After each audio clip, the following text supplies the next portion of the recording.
Hey guys, thanks for joining us. My name's Dave Goodyear. I'm here at the homestead of Flat Rock.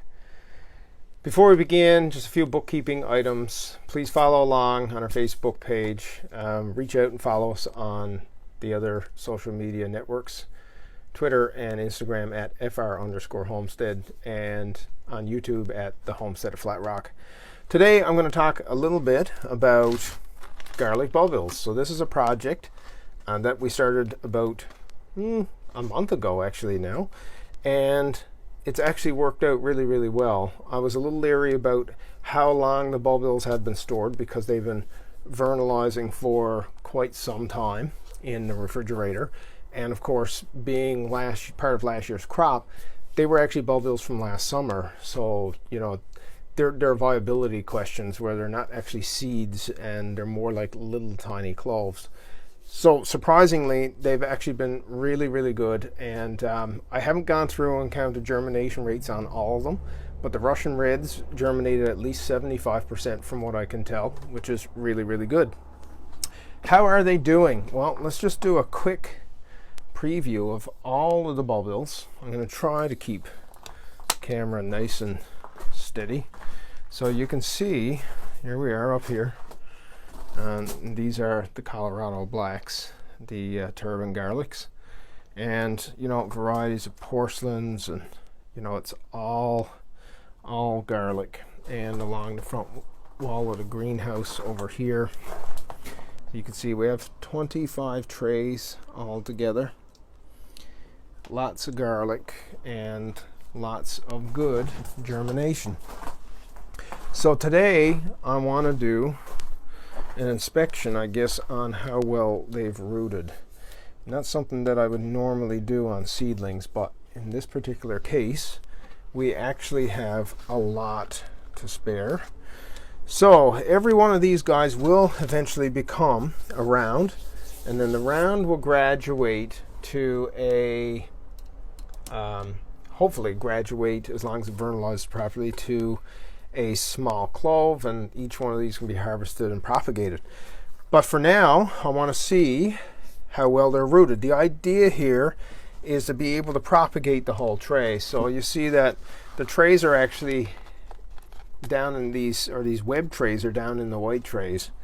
And the idea is just to pull these up when it's time to plant outdoors, and we can pop the whole thing down in the ground. So I want to kind of get an idea of how well rooted these are. So it'll give me an idea, I guess, about how well the soil is kind of compacted and pulled together by all of these roots. So I'm going to pull one just to give me an idea. Wow, it's well rooted. I can tell that, and it's pulling the soil up. So that's actually a pretty good thing. I think I'm going to pull the roots off of that actually to get that up. It's really stringy. It's kind of what you expect from an allium anyway, but wow, look at that. And just look at that. That root on that bulbil is about 4 inches long.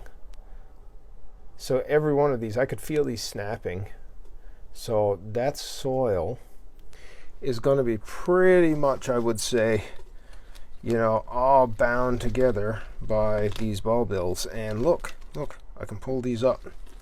I can pull this whole thing up, look. And none of the soil is dropping out, and I can see the roots. And the idea is that we're going to sit this right down into the ground. I think this is going to work. I think this guy's going to work. This is a good way to do it. And you can see that from the distribution of sizes that it was these guys, these bigger guys, that actually grew first. They were the bigger ones. They're about 3/16 of an inch in diameter, and they were definitely the first ones to come up. Some of the smaller guys, which I'll see if I can pull up, that's a grass seed there. Yeah, this guy here, yeah, he actually popped off. Let's see here if I can find the small guy. Here's the small guy. Now he's about the same size. Look, I pulled the whole root on this guy. I'm going to try planting that guy again. I don't want to waste them. I'll try planting both of them again, actually. Just get the roots down there. If they're eat a bit like onions, you can pretty much do anything with these, and they will still root again. as long as they have moisture at the root level. They don't tend to really grab a hold. Anyway, so it looks like this method is going to work. Thanks for joining us.